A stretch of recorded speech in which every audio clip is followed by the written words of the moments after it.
Ano nga ba ang measurement? So, ang measurement ay ang paghahanap ng size or amount ng something. Yan. Sa length, gaano nga ba yun kahaba o gaano kaiksi? Ang ginagamit nating panghahanap ng measure sa length ay ruler, meter stick, and so on. Ang mga units niya is meter, centimeter, kilometers, miles. So, yun ay ang length. How about yung mass? So, kung gaano to kabigat o gaano kagaan. Dito sa mass, gumagamit tayo ng weighing scale, timbangan. So, mga units niya is grams, kilograms, pounds, tons, and so on. How about volume? So, ito yung amount ng three-dimensional space na na-occupies ng object. For example, na ginagamit na pang-measure dito is cylinder. So, yung mga units niya, liter, milliliter, cubic meter, and so on. Ano nga bang metric units? So, ang metric units is composed of kilo, hecto, deca, unit, deci, centi, and milli. So, para mas madaling tandaan, King Hector declares unite, decide, chocolate meal. King as in kilo, Hector as in hecto, declares as in deca, unite as in unit, decide as in deci, chocolate as in centi, milk as in milli.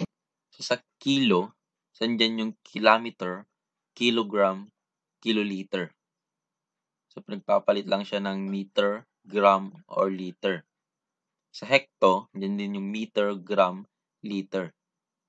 Papansin niyo yung pagkakasunod-sunod. So, decameter, decagram, decaliter. Then sa unit, yun yung meter, gram, at liter. Then deci, decimeter, decigram, deciliter. Sa centi, centimeter, centigram, centiliter. And sa milli, millimeter, milligram, milliliter. So, yung meter ginagamit sa length or distance. Yung grams sa mass or weight, and liter sa volume. So, nakikita nyo, pag nag-move ka papunta sa hectometer, so magta-times 10 yung value.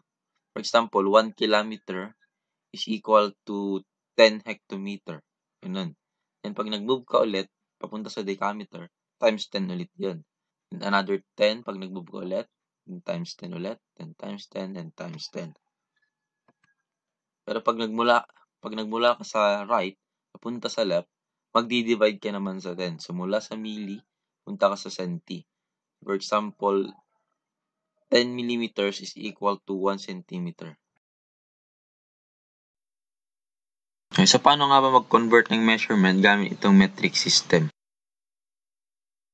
Mag-concentrate muna tayo dun sa meter, dun sa length. So, magbigay lang tayo ng example. So, for example, yung 1 kilometer, yan, 1 kilometer yan. I-convert natin siya sa meter. Ilang meter nga ba meron sa 1 kilometer? So, una, yung 1, multiply mo sa 10. Yung multiply mo ulit sa 10, i-multiply mo ulit sa 10 hanggang makarating sa meter. So, that is 1 times 10 times 10 times 10. So, 1 times 10 is 10, 10 times 10 is 100. Then 100 times 10, that is 1,000. So, 1 kilometer is equal to 1,000 meter. So, ganun lang mag-convert ng kilometer into meter. And ganun din. So, pag kilometer to hectometer, so magta-times 10 ka lang. So, paano naman kapag 2,000 centimeter, that is centimeter, gawin natin siyang hectometer. So, mula dito sa centimeter, dahil papunta tayo sa left, so that is divided by 10, divided by 10, divided by 10, and divided by 10. So, 4 na beses tayo magdi-divide. So, that is 2,000 divided by 10 divided by 10 divided by 10 divided by 10. So, ilan na yan? So, 2,000 divided by 10, that is 200. So, 2,000 divided by 10, that is 200. And 200 divided by 10, that is 20. 20 divided by 10, so 2 na lang yun. And 2 divided by 10, and that is 0.2.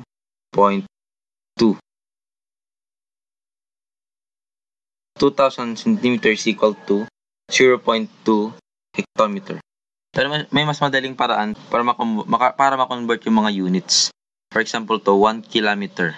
Gagawin mo siyang meter, di ba? So ilang beses siya nag-move? So 3. 1, 2, 3. Pag ganun yung move, so dito, mula dito yung decimal point niya, mag-move ka din ng 3. So 1, 2, and 3. So andito na yung point niya. Decimal point niya. And then lagyan mo lang ng 0 tong mga to. So that is 1,000. How about ito sa centimeter to hectometer? So 2,000 siya, di ba? So dito yung decimal point niya. So dahil mag-move to the left, mag-move ka din to the left. So 4 na beses. 1, 2, 3, 4. So andito na yung decimal niya. And magdalagay ka ng 0 dito. So that is 0.2 hectometer. Dito naman tayo sa weight or mass. Okay, so meron tayong kilogram, hectogram, decagram, gram, decigram, centigram, and milligram. Okay, so convert natin yung 5 hectogram. So 5 hectogram sa gram. Okay, so mula dito sa hectogram, so magbubog tayo ng 1, 2. So that is 5 times 10 times 10. And 5 times 10, that is 50. And 50 times 10, that is 500. So that is 500. So 5 hectogram is 500 grams. Or pwede rin natin gamitin yung method na ginawa natin kanina. So 5. So dito yung decimal point. So dahil papunta sa left, so 1, 2, 0, 0. So that is 500. How about 100 milligrams to kilograms? Okay, so that is, so malayo. So pwede natin gawin yung kanina. So 100.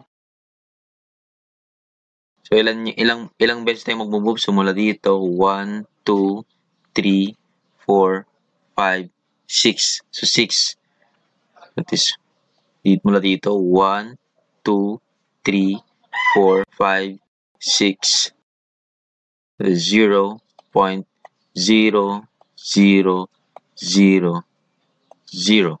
So ilang 0? 4. So 100 milligrams is equal to 0.00001.